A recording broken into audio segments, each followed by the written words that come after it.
Hey guys, what's up? Brian Savage here with you.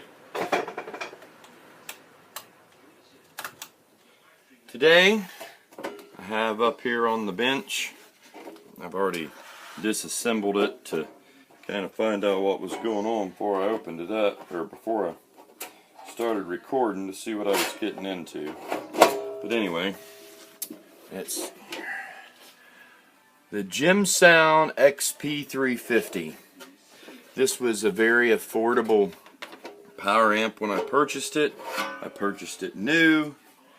They don't make it anymore, but you can still get these things. I see them used on different websites for 50 bucks or less.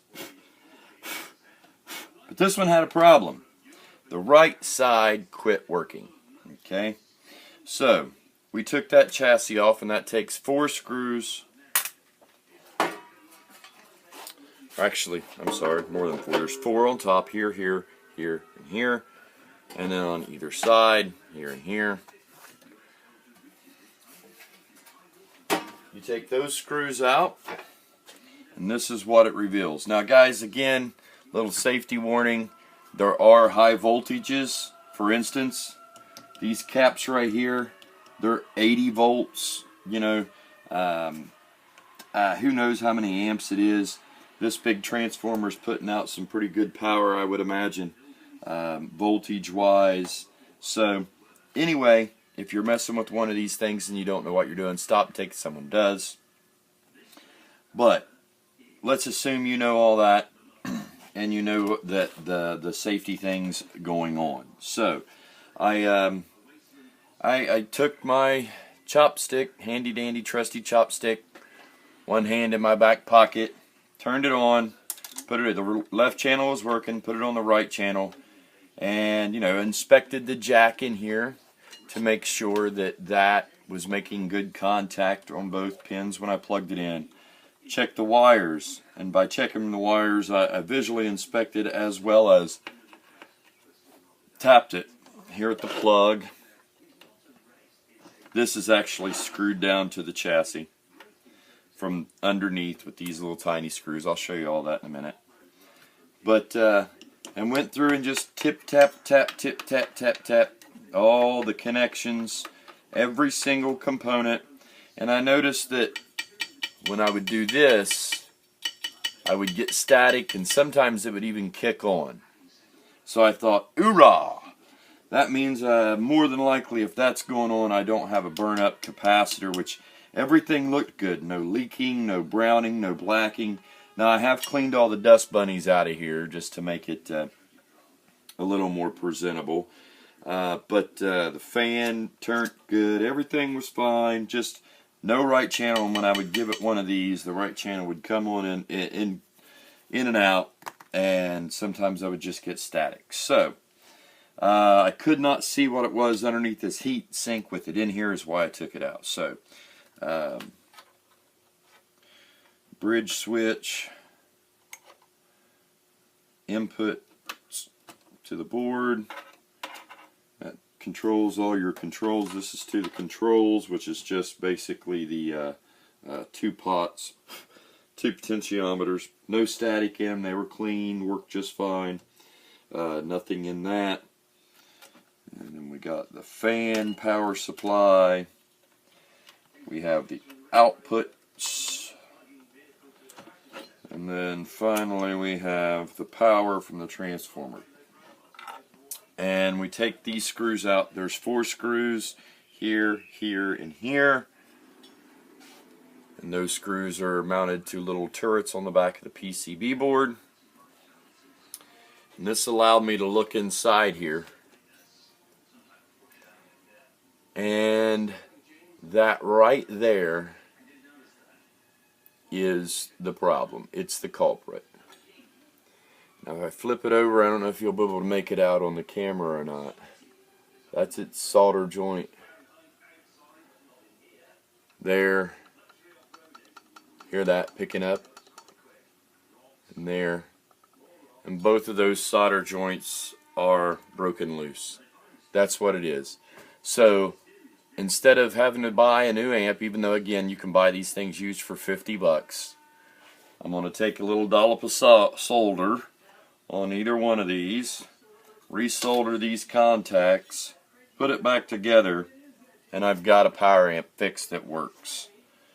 So, you know, a lot of guys, you know, you may know that this is a capacitor, and those are resistors, and that's a diode, and that's a diode, and you understand, and these are transistors, and you understand the basics of the components and how those things work, but you wouldn't know to change voice, to change, you know, to look at the schematic and say, oh, I see this as a this is where the tone stack is, and it's got a 22, a 47, and a 68 microfarad, and it's a little too bassy, so let's change this 68 down to a 47. You know, things like that you may not know. But if you know the basics, a lot of times you can fix these. So, real quickly, I tell you, there's a pretty good gulp of solder on these right now. So, get everything out of the way here. Find my solder. Isn't that awful? Have my vise in the way down here on the bench. Little vise attached to a drawer. Couldn't get solder. And this isn't your great big automotive store, which I have some of that I use from time to time, you know, large gauge solder. This is for plumbing. Here's another one. This is a little smaller rosin cord. Roll solder. Again, too big for these kind of jobs. Here's another one. Rosin cord. Great for heavy automotive work or heavy gauge wire. Great for plumbing. Not great for this. You want this. Small diameter. Low melting point. Alright, so again, we know this is one of them.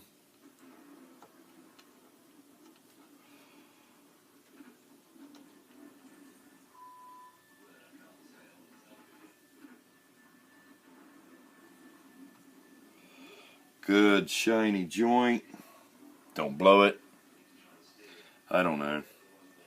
They say, whoever they is, say don't blow your solder joints. It'll make a less strong a joint. I don't know. I want to get a little more around this one here.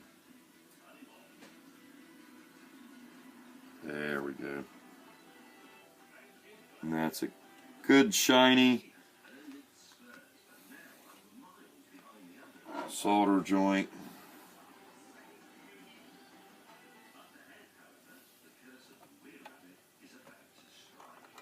I don't know.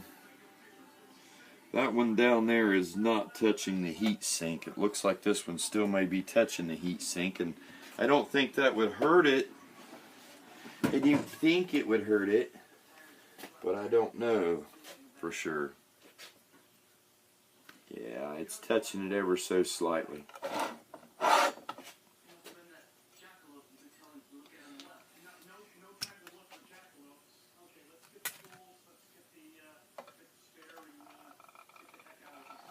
Just a little coil of copper wire. There we go. Plenty of clearance. Nothing moving whatsoever. Alright, reassembly time. And it's just that easy.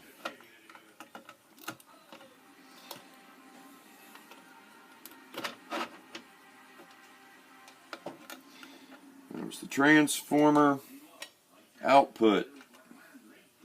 There's also fuses in here. I checked the fuses. You know, you look at the obvious stuff first. Make sure all the plugs are seated well and all the wires are seated into the plug sockets.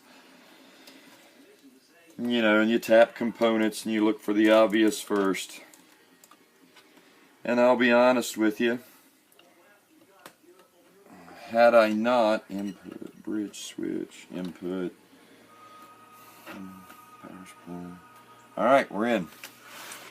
Had I not actually, when I tapped on it with the chopstick, and the reason I use the chopsticks because I don't want to stick more than one hand at a time in the thing while it's on, and two, I don't want to put anything in there that could short out or shock me. Alright, now this is going to be interesting.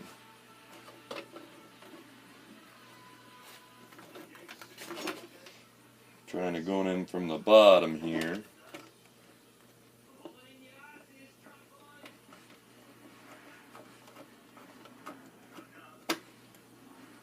Started there. Now let's go to this back corner, and this one was actually missing the screw. Man, I tell you, this amp has seen a lot of road use, and for a lot of its life of its road use, it wasn't even in a road case. I just simply packed it around just like it is, laid it on top of the speaker, laid it on the ground. I did things you wasn't supposed to do, let's just put it that way.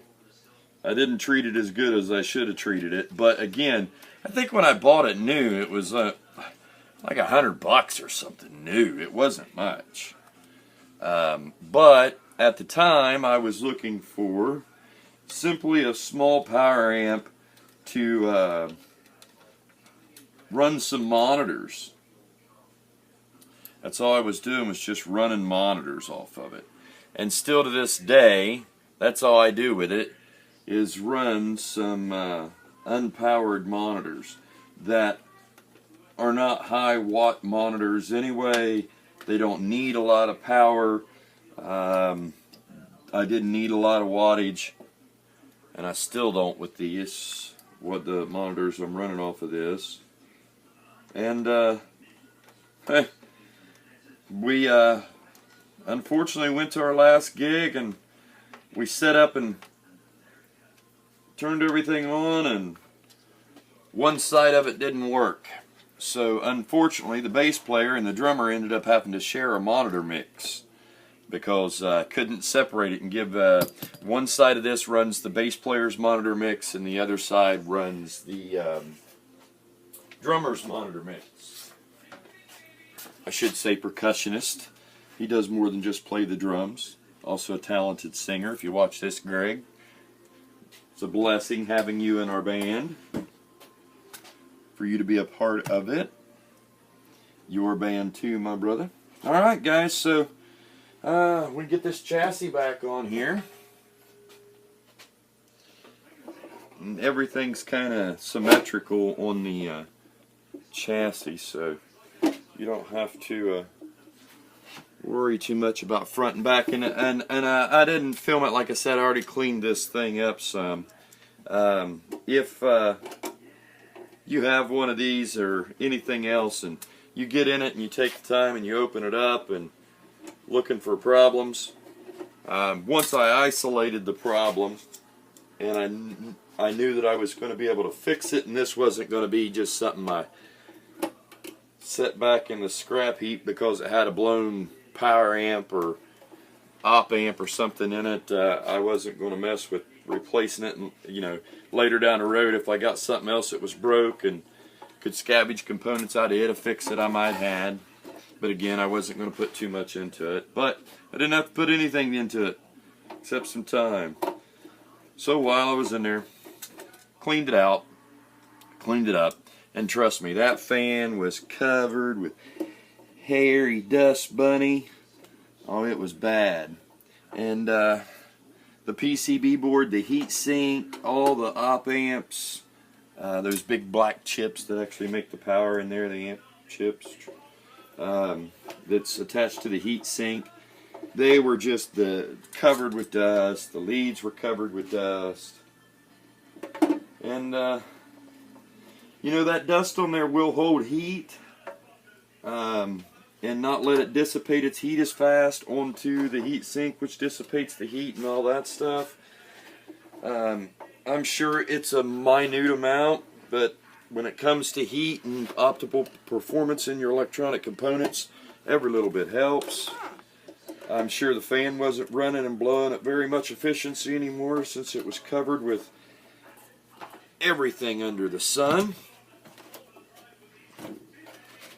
Alright, ran like swimwear. I did test this and made sure it worked. Played some stuff through the handy dandy iPad through it, checked both channels, and I'm in there. I fixed it. Free fix on a power amp.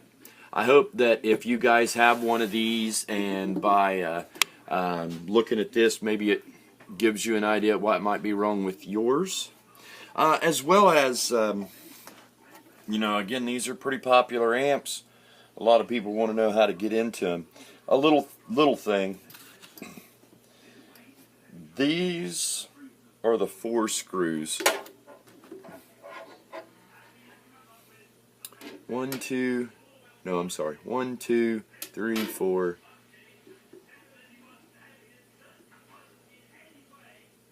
Yeah, 1, 2, 3, 4, 5, 6. There they are. I'm all confused because I got flipped around now. These 2 hold the fan on. These 2 switches here, or these 2 screws here. These 2 here lie underneath that heat sink. And the screws to it are underneath that heat sink. To get to it is a very difficult thing. If you start turning these screws and these screws do not start backing out, that means that that little brass standoff nut turret is what it's spinning, and probably the screw that's underneath the heat sink is spinning. I had that happen with this one right here, and I took out the rest of the screws, came out. That one didn't, and I had to reach in with a pair of pliers and hold it and come out.